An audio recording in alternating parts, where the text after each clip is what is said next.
This is LiveWell Talk on COVID-19 vaccines and pregnancy. I'm Dr. Dustin Arnold, Chief Medical Officer at UnityPoint Health, St. Luke's Hospital in Cedar Rapids, Iowa. And joining me today is Dr. Stephen Pedron, maternal fetal medicine specialist at UnityPoint Clinic.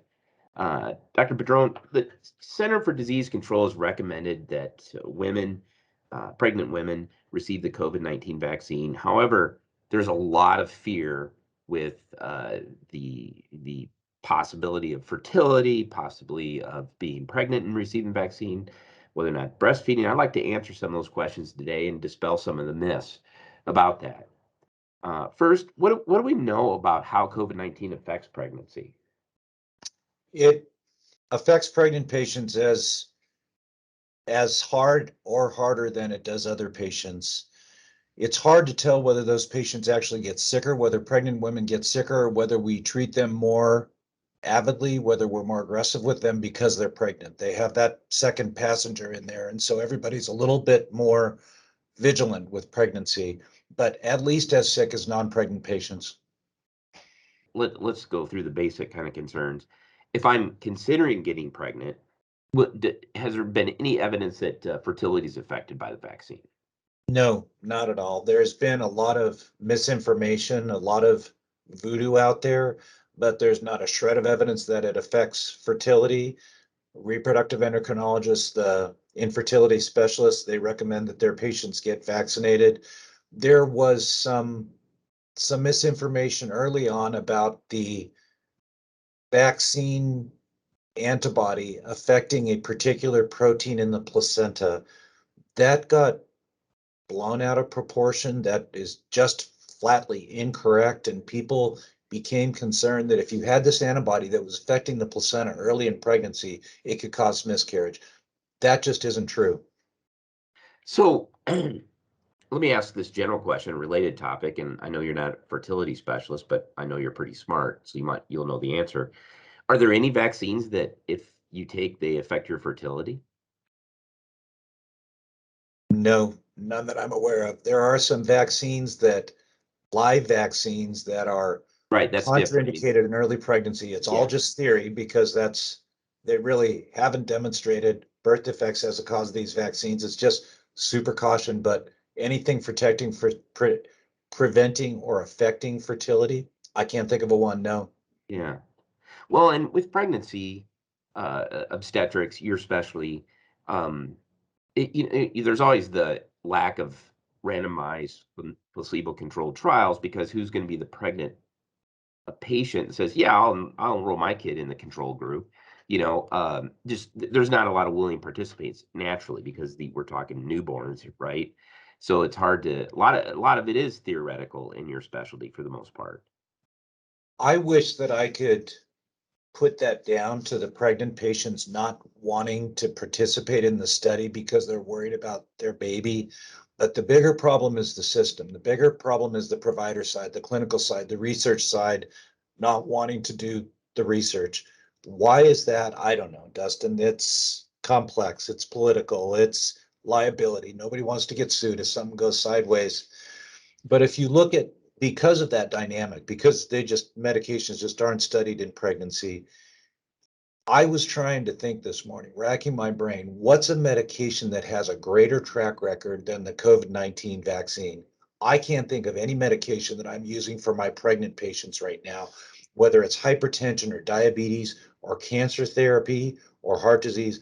I can't think of a thing that's got the volume of data that COVID-19 vaccine has. There's a huge amount of data that just tells me, man, I know so much more about the safety of this than I do these other medications that patients are already taking, that it just seems very straightforward to me. Gosh, we know that this is safer than other things that we're using. Yeah. Well, this is on a podcast of recent. 4 billion doses have been delivered over 4 billion.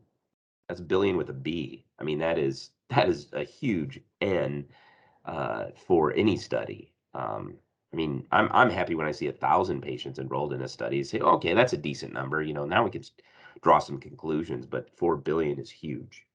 Yeah, and I'm blown away by the sophistication of the data collection, VSafe, and what the CDC both have done together as far as data collection for this vaccine in pregnancy. There's a lot of information out there. And I think some people don't understand that the V-Safe is intended as a screening tool to everybody voluntarily report everything, and then we'll sort out whether or not it's related. So when they say that, oh, there's been more reactions reported with COVID than any other vaccine combined, all the other vaccines, that's probably true because they're over-reporting as a screening tool. And then the CDC will narrow it down to say, okay, this is a real side effect and we need to counsel on that. And I don't think people understand that. It's not intended as a know-all be-all, but it's intended to find a pattern or a side effect that is predominant and then go confirm or discount that it's true, and related. Yes, and that data collection, that volume of data that's been collected is just, I mean, I don't want to beat a dead horse here, but it's just entirely reassuring for pregnancy. And now, breastfeeding. What's any concerns there? Perfectly safe, doesn't affect breast milk production, doesn't decrease breast milk production. Antibodies, immunity is passed to the baby in breast milk. This has been demonstrated. I have literature for this and anything else that a listener wants. Just give them my email and have them contact me because I have the background literature on all of this. It's very safe. So, I mean, there really is not a contraindication for pregnancy. No, there is not a contraindication for pregnancy, period. We haven't talked about this yet, but these antibodies that are produced cross the placenta and give the baby some newborn immunity. Now, newborns haven't yet anyway, with the variants that we have, been severely affected. However, they can be infected, they can get severe disease, and they certainly can transmit. So to have some of that immunity transmitted across the placenta, safe antibodies to coronavirus across the placenta, have the baby born with that immunity, that's amazing. Wow. Can I ask you this scenario then? So if when a woman comes to the hospital, she has she delivers, can we could vaccinate them before they went home, correct? Yes, absolutely. There is no stipulation about the timing of the vaccine, pregnancy, postpartum, period. So if a mom says, "I'm a little concerned about my baby," we can still hit them before they go out the door. Um, Absolutely. that's interesting. Do you recommend one vaccine over the other, mRNA versus the viral analog, Pfizer versus Moderna? Um, no, I don't. If you can get a vaccine, take a vaccine. Now, having said that, I love the mRNA vaccines. The technology, the biology, the potential for mRNA vaccines and the just certain safety of that vaccine of the Moderna or the Pfizer, I love them.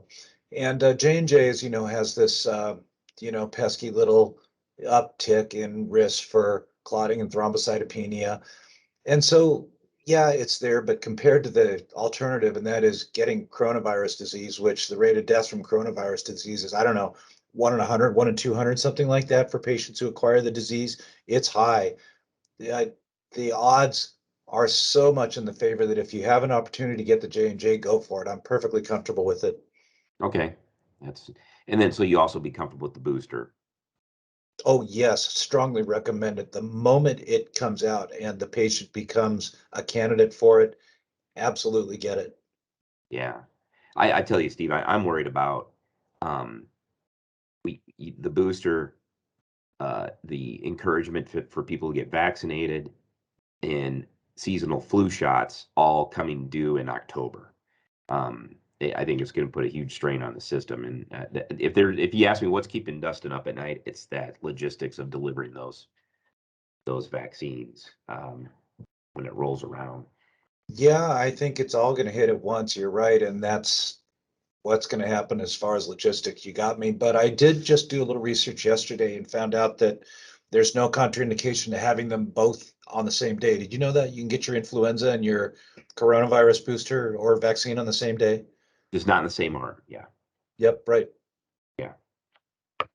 Well, there you go. We just need well, they are working on trying to get one shot, lifetime shot for influenza. That work was being done by, I can't think of his name, but prior to the pandemic. So it'll be interesting what he learned during that, if that work continues during the pandemic.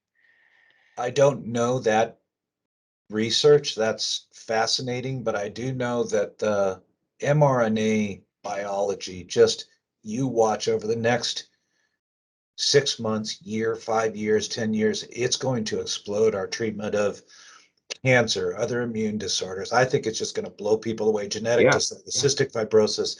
I think it's just going to change the landscape of what we're doing, Dustin. yeah. I think in any disease process that is a result of some uh, deficiency of either protein building or enzyme production, you don't want to use this term very often in medicine because you don't want to provide false hope, but you're really talking cures Yes. for some diseases. Yeah, that's going to be Autoimmune disease. something. Yeah, I mean, you really might be able to get a shot and be cured of your thyroid condition, cured of your rheumatoid arthritis. I mean, it is to me, mRNA technology is one of those things that in medicine where I look at it and I go, man, I'm glad they weren't dependent on me to come up with this because this is brilliant. Yeah. I mean, whoever Yeah. thought of that and worked it up, I was just like, wow. Oh, yeah. These guys are whiz kids. Well, once again, this is Dr. Pedron, maternal fetal medicine specialist, and all things pregnant. He is always on top of things. It's always a pleasure to have on the podcast.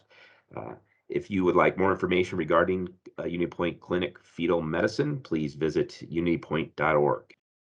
Pleasure to be here. Thanks, Dustin. Yep. Thank you for listening to LiveWell Talk On. If you enjoyed this episode, don't forget to subscribe. And if you want to spread the word, please give us a 5-star review and tell your family, friends, neighbors, strangers about our podcast. We're available on Apple Podcasts, Spotify, Pandora, or wherever you get your podcast. Until next time, be well.